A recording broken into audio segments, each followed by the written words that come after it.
Assalamualaikum warahmatullahi wabarakatuh. Allahumma sholli wa sallim. Allahumma sholli wa sallim wa tafaddal wa barik bi jalalika wa tabarika ala sayyidina wa ashrafil ubadik asadil awali wal ajab wa imami thayyibati wal haram wa taqimani bi lisanil jidam wa ma ba'da al-wahil wal hikmati wal hikam abil qasi sayyidina wa habibina wa syafi'ina wa maulana Muhammad sallallahu alaihi wasallam zikru syarafain ya Rab zikru syarafain ya Rab zikru syarafain ya Rab ya Rabbi barama wa ta'zima wa rifatan wa mahabatan wa birra wa salim barakallahu tabaraka wa ta'ala asal qawlil alim wa nuril jali sadatina wa a'immatina wa mawalina Abi Bakr Umar Utsman wa Ali Al-Hasan summa al-Husain Muhammadiyati sahabati wa qarabati Rasulillahi sallallahu alaihi wa ajma'in walhamdulillahi rabbil alamin ya Rabbi bil Mustafa al-Wasilata waghfir lana ma mata ya wasi'al karamin ya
Assalamualaikum warahmatullahi wabarakatuh.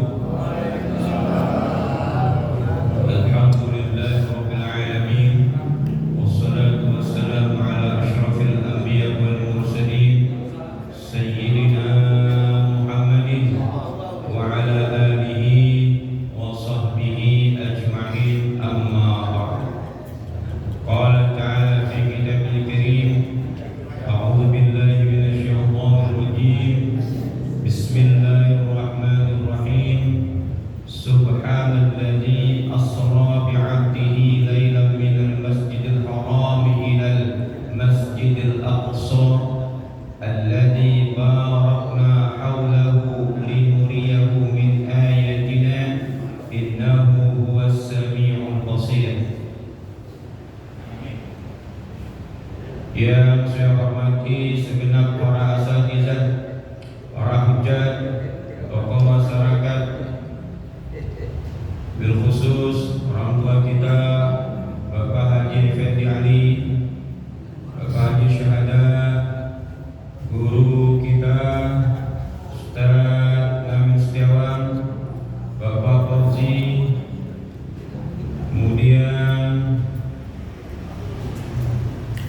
Haji Abdul Aziz, juga DKM Masjidul Hidayah Bapak Haji Gunawan, Ketua Pembangunan tahap 3 Bapak Haji Bakhtiar, Ustaz Aris, dan seluruh jamaah yang mohon maaf saya tidak sebutkan satu persatu namanya, namun tidak mengurangi rasa ta'zim hormat saya kepada bapak-bapak saudara sekalian. Puji syukur kita panjatkan kehadirat Allah Subhanahu wa taala yang banyak memberikan kita nikmat iman, nikmat Islam, nikmat sehat walafiat, nikmat panjang umur, yang karena dengan nikmat itu semua kita hadir di tempat ini dalam rangka melaksanakan kewajiban kita, yakni salat maghrib yang kita laksanakan secara berjamaah, dilanjutkan dengan ta'lim. Mudah-mudahan niat langkah kita ke tempat ini mendapatkan ridha, barakah, pahala dari Allah Subhanahu wa taala. Salawat dan salam semoga tercurahkan kepada baginda Muhammad sallallahu alaihi wasallam serta keluarganya, sahabatnya, dan para pengikutnya setia. Hadirin yang dimuliakan Allah Subhanahu wa taala, sebagaimana biasa sebelum kita mulai ta'lim, mari sama-sama kita baca suratul Fatihah. Kita hadiahkan Fatihah ini untuk orang-orang yang telah mewakafkan masjid ini, orang-orang yang telah menginfakkan hartanya guna pembangunan masjid ini, untuk guru-guru kita, orang tua kita, sanak famili kita, terutama jamaah Masjidul Hidayah yang telah berpulang ke rahmatullah. Mudah-mudahan Allah ampunkan segala dosanya, Allah terima amal ibadahnya, dan Allah jadikan kuburnya radhah min riyadil jannah. Bagi mereka yang masih hidup, mudah-mudahan Allah berikan keberkahan dalam hidupnya. Bagi saudara-saudara kita yang hari ini sakit, mudah-mudahan Allah berikan kesembuhan dari penyakitnya. Yang kesusahan, Allah berikan jalan keluar bagi kesusahannya. Ala hadhihi niyyah wa bi kulli niyatin salihah wa ila haratin Nabi Mustafa Rasulullah sallallahu alaihi wasallam. Al-Fatihah. A'udzu billahi minasyaitonir rajim. Bismillahirrahmanirrahim. Alhamdulillahirabbil alamin arrahmanir rahim maliki yaumiddin. Iyyaka na'budu wa iyyaka nasta'in. Ihdinas siratal mustaqim. Shiratal ladzina an'amta 'alaihim ghairil maghdubi 'alaihim waladdallin. Amin. Al-Fatihah khususan limu'allif hadzal kitab wa ila ruhi Ustaz Haji Marda wa ila hadratin Nabi Mustafa Rasulullah sallallahu alaihi wasallam. Al-Fatihah. A'udzu billahi minasyaitonir rajim. Bismillahirrahmanirrahim. Alhamdulillahirabbil alamin arrahmanir rahim maliki yaumiddin. Iyyaka na'budu wa iyyaka nasta'in. Ihdinas siratal mustaqim. Shiratal ladzina an'amta 'alaihim ghairil maghdubi 'alaihim waladdallin. Amin. Qala sahibul musannif rahimahullah ta'ala wa adama naf'a bihi wa bi barakatihi wa bi asrarihi fid darain amin. Wa qala lahu Jibril, ala u'allimuka kalimat idza qultahunna dhaifat shaklatuhu wa kharra lafi.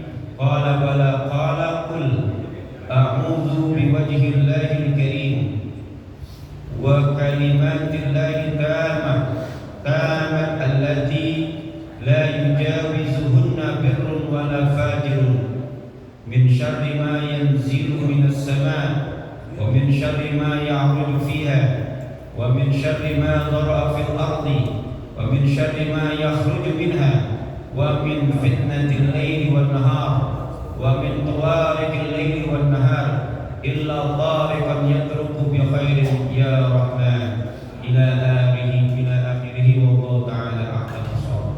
Hadirin yang dimuliakan Allah berlipat. Kita berada di malam barokah, malam penuh keberkahan, yaitu tanggal 27 Rajab. Dan semuanya orang tahu di malam itu Baginda Muhammad sallallahu alaihi wasallam di Isra dan Mi'rajkan oleh Allah Subhanahu wa taala. Karena itu pada malam ini saya bahas sedikit yang berkaitan dengan Isra dan Mi'rajnya Nabi Muhammad sallallahu alaihi wasallam. Hadirin yang dimuliakan Allah Subhanahu wa taala, apa yang melatar belakangi Allah Subhanahu wa taala mengisra dan mi'rajkan Baginda Muhammad sallallahu alaihi wasallam? Dari beberapa buku yang ditulis oleh para ulama bahwa sebelum kejadian Isra dan Mi'raj, Baginda Muhammad sallallahu alaihi wasallam berturut-turut mengalami cobaan yang luar biasa. Yang pertama 3 tahun berturut-turut beliau dan juga umatnya di Mekah itu diboikot oleh kafir Quraisy. Tidak ada perdagangan, tidak ada pemulihan. Pokoknya dikecilkan, diintimidasi. Banyak yang kelaparan. Karena ada surat yang ditempelkan di Ka'bah itu tidak boleh melakukan hubungan dengan orang-orang muslim. Itu kejadian sama kayak gini nih. Ternyata dari dulu emang udah ada intimidasi, boikotan, nggak boleh begini, nggak boleh hubungan dengan orang yang tidak sepaham. 3 tahun tuh kertasnya robek, dimakan sama rayap, sehingga setelah 3 tahun yang boikotnya itu selesai. Selesai boikot, minta tolong sama Taif, ditipukin. Dan gak lama dari itu 2 orang yang menjadi penyokong dakwahnya, membantu dakwahnya selama Nabi Muhammad SAW hidup, Allah panggil. Yang pertama Allah panggil itu Abu Thalib pamannya. Sejak 6 tahun 8 tahun ya? 8 tahun. Jadi usia 8 tahun diasuh oleh pamannya Abu Thalib sampai dinikahkan 25 tahun, 40 tahun Nabi Muhammad SAW mendapatkan wahyu. Lalu selama 10 tahun beliau membela Baginda Muhammad SAW. Di saat sekaratnya Baginda Muhammad SAW membimbing membaca kalimat la ilaha illallah, dalam hatinya mau mengucapkan, tapi di saat itu banyak pembesar-pembesar Quraisy, Abu Jahal, Abu Lahab, jangan mengucapkan begitu. Makanya ada beberapa versi, ada yang mengatakan Abu Thalib sempat mengucapkan kalimat la ilaha illallah. Ada yang mengatakan juga Abu Thalib meninggal dalam keadaan kafir. Wallahu a'lam. Kita nggak tahu yang pastinya seperti apa. Meninggal dunia dalam usia 83 atau 84 tahun. Beliaulah yang membela Nabi Muhammad SAW dari hinaan, kecaman, ancaman orang-orang kafir Quraisy. Selang kira-kira 5 minggu, sebulan lebih seminggu, Allah Subhanahu wa taala memanggil lagi orang yang paling dekat oleh kepada Nabi, yang paling disayang, yaitu istrinya Khadijah Kubra.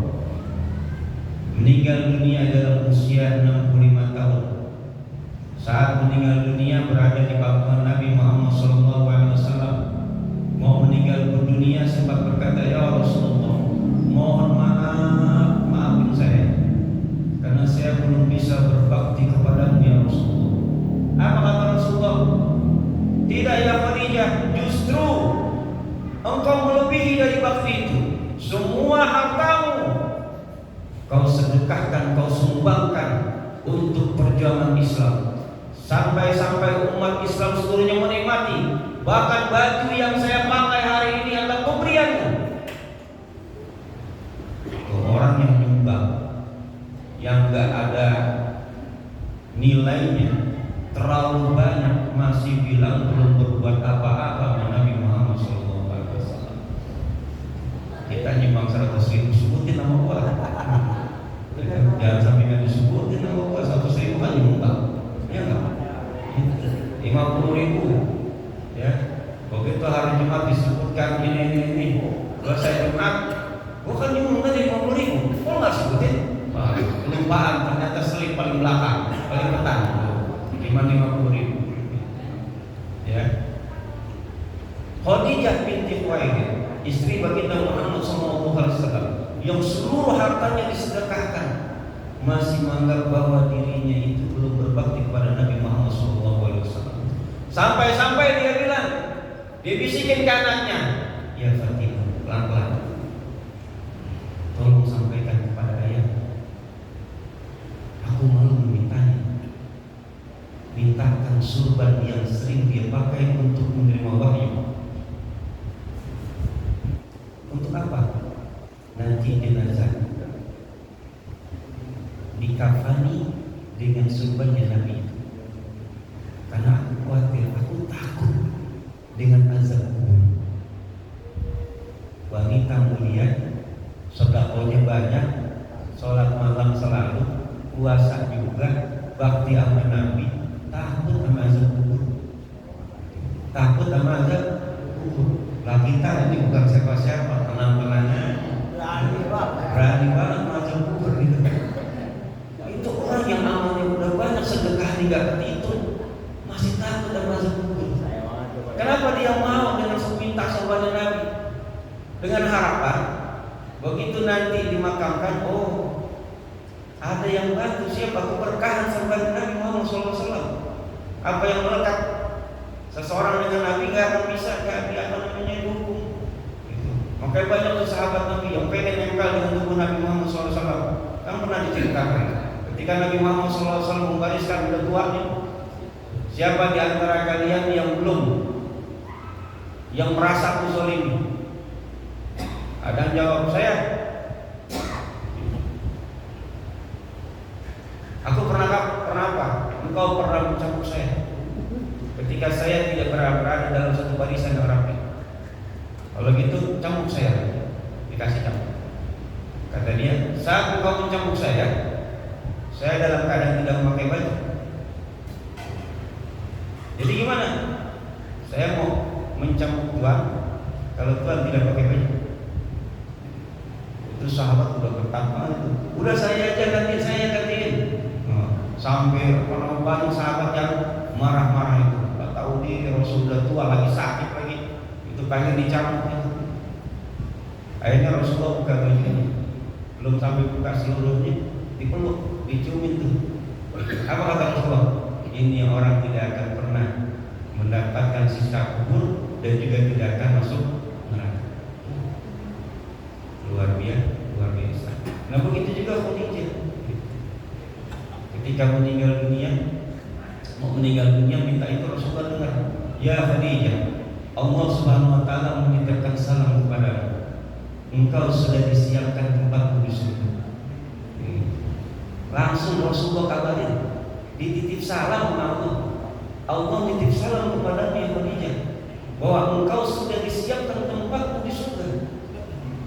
Meninggal di pangkuan Nabi Muhammad SAW, Rasulullah amat sedih. Seluruh umat Islam juga sedih. Belum lama Khadijah meninggal, datang malaikat Jibril alaihissalam membawa kain kafan.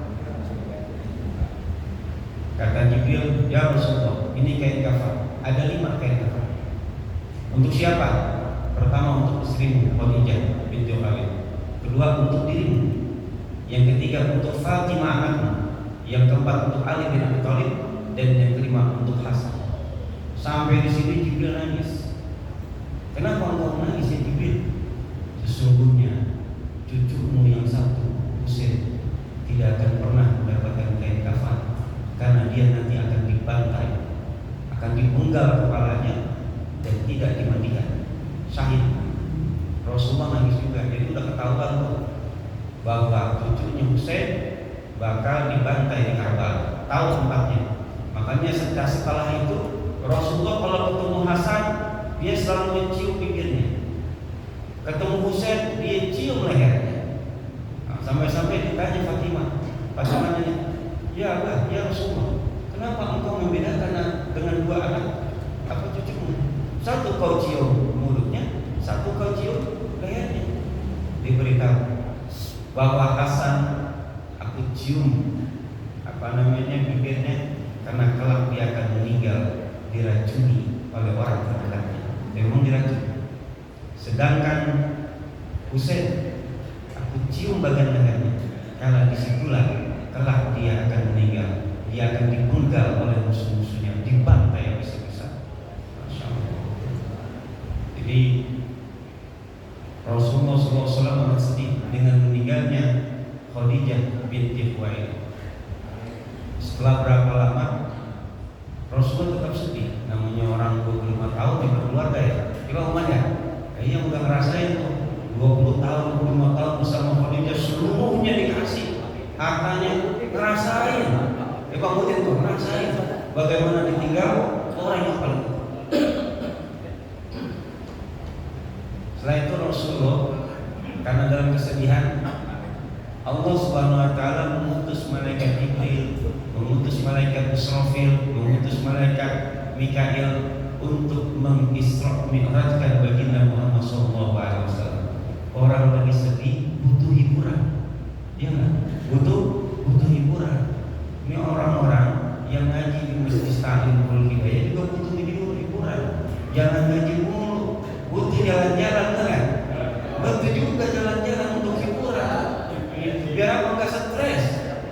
Lah kita kalau ngaji terus tiap hari ngaji itu kan stres juga, butuh jalan-jalan. Makanya jadi sudah program itu rencananya mau penutupan di puncak, rencananya gitu. Yang penting rencana dulu untuk kirain gitu kan. Ternyata tempatnya full. Tempatnya full gitu. Kenapa full? Nyari yang gratis. Nyarinya yang gratis yang full gitu kan. Kalau yang bayar masih ada nggak? Ada gitu kan. Yang bayar ada gitu. Yang gratis full. Kalau yang bayar ada. Persoalan kalau yang bayar jarang yang mengikutnya nggak. Coba sekali-sekali ke puncak ngapain, refreshing, ya. Di sana bisa ngaji, ya kan? Kemudian berenang, senam, pokoknya mengakrabkan diri untuk hiburan sekali-sekali, ya kan? Kan kita juga pernah hiburan dulu, pernah sekali ya. Gitu. Kemana ke pantai ya? Ke pantai pernah sekali. Gitu. Ya sekali-sekali nanti program kamu buat nginep. Kemana ke puncak, kemana kita serah. Butuh hiburan. Rasulullah hanya sedih dihibur sama Allah Subhanahu wa taala dengan cara apa? Mengisra mi'rajkan Nabi Muhammad sallallahu alaihi wasallam. Jibril datang. Ada beberapa pendapat. Ada yang mengatakan ketika malaikat Jibril hadir dengan malaikat yang lain itu Rasulullah sallallahu alaihi wasallam sedang berada di Hijr Ismail di samping Ka'bah tidur bersama dua orang laki-laki lainnya. Yang pertama pamannya Hamzah bin Abu Thalib bin Abdul Muthalib. Yang kedua saudara sepupunya Ja'far bin Abu Thalib sedang tidur. Ada yang mengatakan bahwasanya Rasulullah SAW sedang tidur di kamarnya. Kemudian malaikat Jibril datang bersama dua malaikat lainnya. Atasnya terbuka, dibuka oleh malaikat Jibril. Tapi yang paling maksud kitab yang saya baca ini malaikat Nabi Muhammad SAW sedang tidur di samping Ka'bah di Hijr Ismail. Lagi tidur, kemudian datanglah malaikat itu. Lalu Rasulullah dibawa mendekati sumur Zam-Zam. Sampai mendekati sumur Zam-Zam, malaikat Jibril bilang, "Ya Mikail, bawakan aku 3 mangkok air Zam-Zam. 3 mangkok air Zam-Zam, ambilkan." Malaikat Mikail ngambil. Malaikat Jibril mengoperasi Nabi Muhammad SAW. Dibelah dadanya dari bagian sini leher sampai ke perut. Dibelah. Darah nggak? Darah nggak? Kagak. Nabi Muhammad SAW pernah mengalami pembedahan 3 kali. Pertama saat dia kecil, dibedah di dicuci itu hatinya sebersih-bersihnya, ya. Kemudian ketika beliau mendapat wahyu dari Allah Subhanahu wa taala melalui malaikat Jibril. Dan yang ketiga, ketika hendak di Isra Mi'rajkan, dicuci 3 kali. Emang hati Nabi kotor ya? Bersih, enggak kotor. Bersih sebersih-bersihnya, dibersihin lagi. Ini artinya apa? Bahwa orang kalau ingin menghadap Allah Subhanahu wa taala, hatinya mesti bersih. Hatinya mesti bersih. Begitu juga kita kalau mau ibadah, hatinya mesti bersih. Ilmu bisa diterima kalau kita bersih hatinya. Dicuci 3 kali. Setelah cuci, lalu malaikat Mikail membawakan satu mangkok, atau ada yang bilang nampan juga, yang terbuat dari emas, yang berisi hikmah, berisi hikmah, berisi keimanan, berisi keislaman, dan juga berisi ilmu. Hatinya udah bersih, dimasukin semua ilmu, hikmah, keimanan, keislaman. Selesai, dirapiin. Bangun Nabi Muhammad SAW, diberikan kabar, ya Rasulullah, aku diperintahkan untuk mengantarmu untuk melakukan Isra dan Mi'raj, ya, menghadap Allah Subhanahu wa taala. Rasulullah SAW mengajukan mau, lalu dibawakanlah buruk, hewan putih, lebih kecil atau lebih besar dari keledai, tapi dia pokoknya tidak terlalu besar, ya, tidak terlalu besar. Ketika hendak dinaikin, namanya baru kenal ya, baru kenal gitu kan. Kayak kuda gimana sih? Kalau baru kenal naikin, udah lihat, mungkin, merontak, kagak mau dinaikin sama Nabi Muhammad SAW. Lalu Jibril bilang kepada Jibril bilang kepada Buraq, apakah? Ya Buraq, amma tastahyi min Muhammadin sallallahu alaihi wasallam, fa walladhi nafsi bi yadihi ma rakabaka khalqu akramu 'ala Allah. Apakah engkau enggak malu? Orang yang hendak menaiki kamu itu adalah makhluk yang paling mulia. Masa enggak mau dinaikin sama makhluk yang paling mulia? Akhirnya itu Buraq malu, karena makhluk berkeringat seluruh anggota tubuhnya, ya. Setelah itu jinak. Pas sudah tenang baru Nabi Muhammad SAW menaiki Buraq. Buraq itu lompatannya katanya sekali lompat sejauh mata memandang. Kalau kita memandang langit jauh lah, segitu lompatannya, sekali lompatan. Makanya jangan heran kalau peristiwa Isra dan Mi'raj itu hanya berlangsung beberapa jam saja, 2-3 jam. Kenapa? Naik Buraq cuma kita lihat lagi jauh kan? Mata kita kelihatan kan? Ya segitu kata Nabi Muhammad SAW. Jadi lompatannya itu sejauh mata memandang. Naik Buraq. Nah, setelah beliau naik Buraq, diajak melakukan perjalanan. Sekali lompatan dia mampir ke suatu tempat, disuruh sama Jibril turun, sholatlah. Di mana pertama kali turun? Di suatu tempat, disuruh sholat. Setelah selesai sholat 2 rakaat, naik lagi. Lalu ditanya, ya Rasul, tahukah kamu tempat apa ini? Tidak tahu ya Jibril. Ini adalah Tayyibah, Madinah Tayyibah. Ini adalah tempat yang dimana engkau akan berhijrah kelak.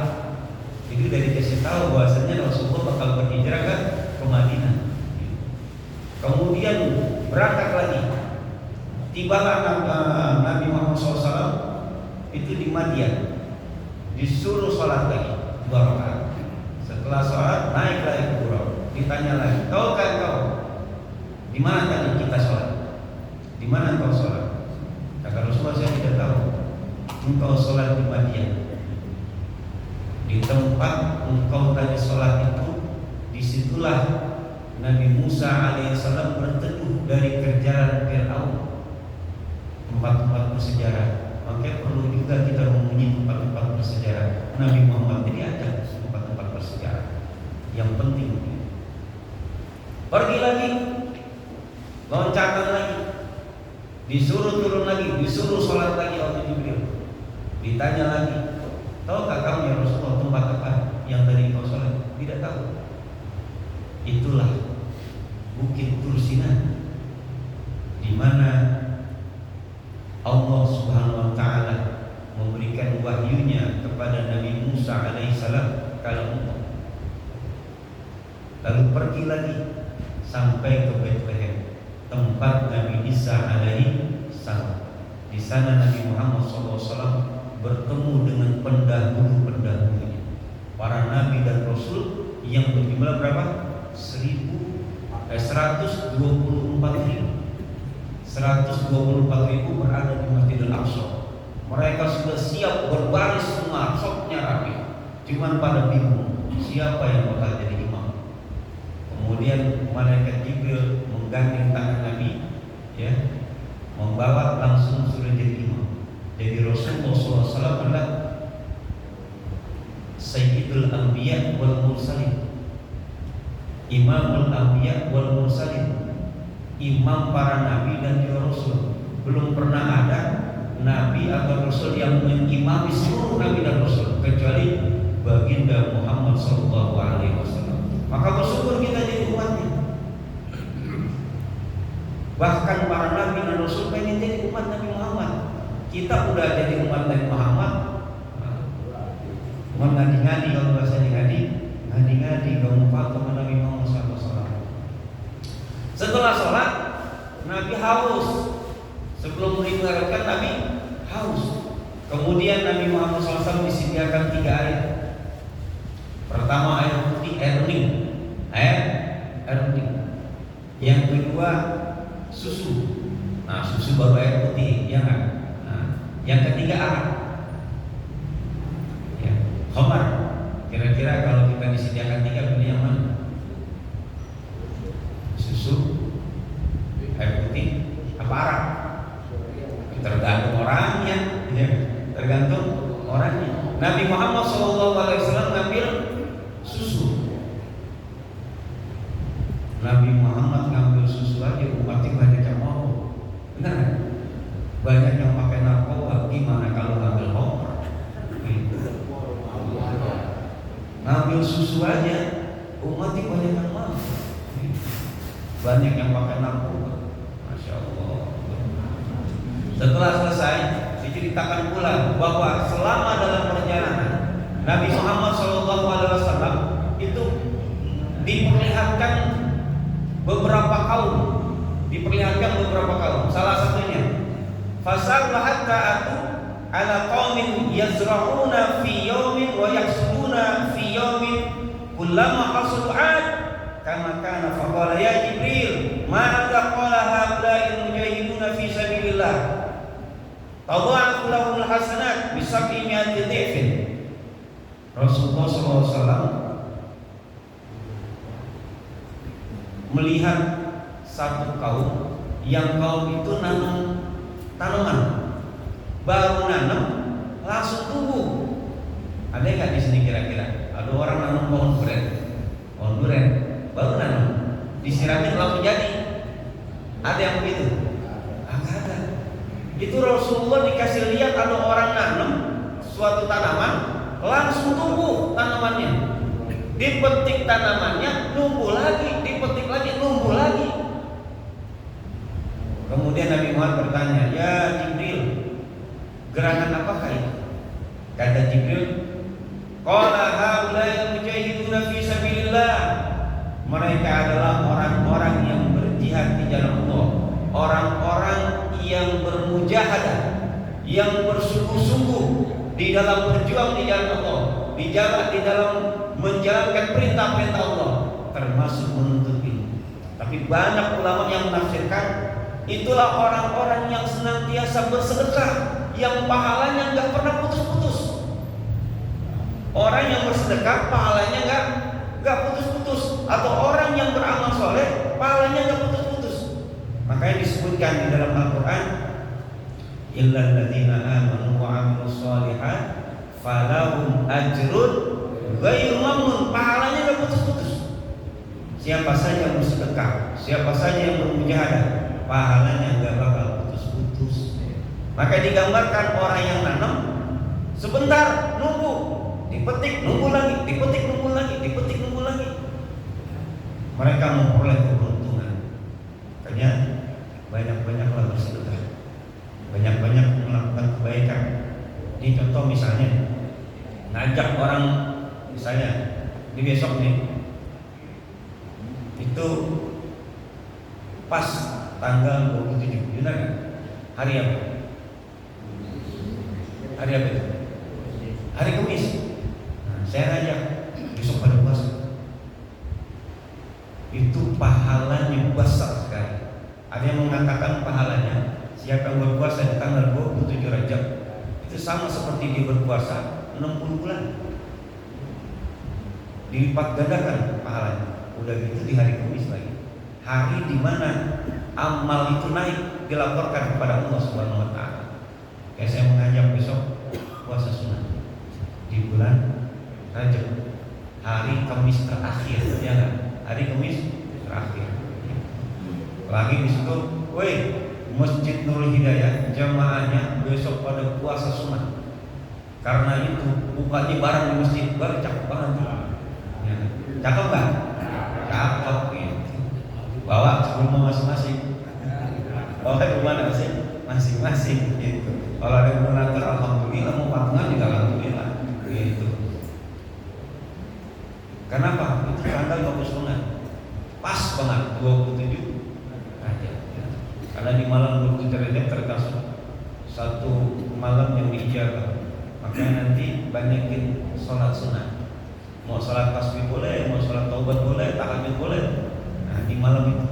Kemudian banyakin ibadah, baca Quran boleh, sedekah boleh, silakan. Pokoknya di malam ini nih, mulai malam ini, entar sampai subuh, ya banyakinlah ibadah. Paginya puasa.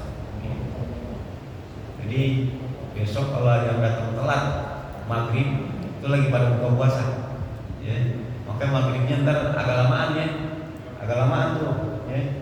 Insya Allah saya yakin pada banyak yang puasa, ya. Ya. Makannya pakai korma dulu ya, pakai korma dulu. Nah, ntar makannya habis sisa di sini. Begitu juga kalau ada nasi, ya. Kalau ada nasi, ya.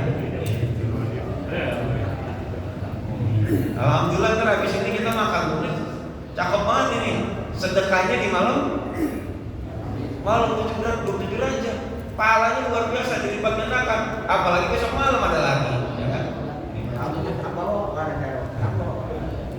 Ada program besok buka puasa bersama di sini. Ya. Ada? Besok buka puasa? Insya Allah nanti ada. Buat kita makan. Besok? Besok kan? Ada tuh besok buka puasa tuh di sini bareng-bareng ya, puasa sunnah, ya. Sekitar lontong doang, ya. Niat, pakai duit ini aja buat yang hari ini nih, ya. Hari ini kan tadi dijebakan, ya nggak? Beli lontong, ya nggak? Oke, besok buka puasa di sini bareng-bareng, ya. Cakep berarti dah, beres sudah. Siap.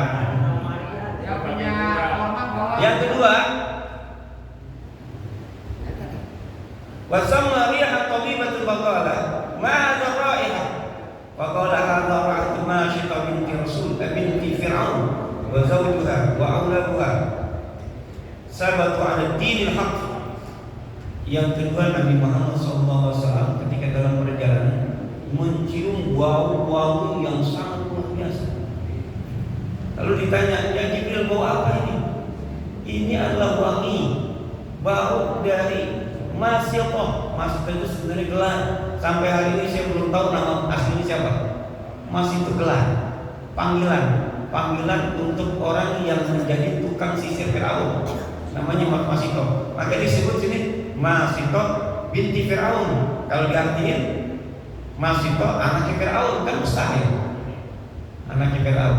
Makanya tukang, maka diartikan di sini tukang sisir Fir'aun, tukang sisir anaknya Fir'aun. Jadi maksudnya itu tukang sisir yang tugas itu nyisirin anak Fir'aun. Ketika jatuh, sisirnya baca Bismillahirrahmanirrahim. Akhirnya dilaporin, ya. Suaminya direbus, anaknya direbus, dan anak yang paling masih baik itu juga direbus bersama ibunya. Sebenarnya ketika anaknya, suaminya sudah masuk direbus, terus anak yang satunya sudah direbus, tinggal dua anak kecil, udah agak kasihan anak nih, gimana nih? Nyebur kagak gitu kan? Apa kata anaknya? Anaknya ngomong, wah ibu jangan takut, kita berada dalam kebenaran. Gitu. Jadi anak kecil ngomong. Makanya di dunia ini ada beberapa anak kecil masih baik bisa ngomong. Ya, ada berapa? Yang pertama anaknya masih top. Yang pertama. Yang kedua itu ada Nabi Isa alaihissalam. Yang ketiga ada bayi untuk menjadi saksi Nabi Yusuf alaihissalam. Yang keempat ada bayi yang memberikan kesaksian kepada Juraid. Nah Juraid ini adalah seorang ahli ibadah. Ya, saya ceritain satu aja. Ahli ibadah ketika dia sedang sholat sunnah, emaknya manggil Juraid. Dia berkata, ini saya jawab apa kagak ya? Saya jawab apa kagak ya? Nah, akhirnya nggak jawab. Selesai, dilihat emaknya kagak ada lagi. Dia sholat lagi, dipanggil lagi, sampai 3 kali nggak jawab. Akhirnya emaknya bersumpah, wahai Juraid, engkau tidak akan mati sebelum engkau mendapat pitah dari pelacur. Akhirnya apa? Ada seorang perempuan melacurkan diri, berhubungan badan dengan pengembala, hamil, kemudian melahirkan. Setelah melahirkan, itu wanita itu bilang ini adalah anak Juraid. Nah, karena dibilang begitu, itu tempat ibadahnya dihancurin. Sampai Juraid juga mau dibinasakan. Karena apa? Sok banget. Artinya begini, bagi ahli ibadah, kok berzina sih, gitu kan? Akhirnya Juraid minta izin sholat 2 rakaat. Setelah itu diminta izin, ditekan perut anak itu, ditanya, ayo pulang, siapa bapak? Anak itu menjawab, bapak saya adalah pengembala kambing. Dia bisa ngomong. Makanya hati-hati emak, ya. Emak itu doanya kabul. Dan menjadi emak atau jadi bapak, jangan pakai yang jelek-jelek anak, ya. Kalian diaminkan. Ini masih banyak insya Allah yang belum kita teruskan, ya. Kaitannya dengan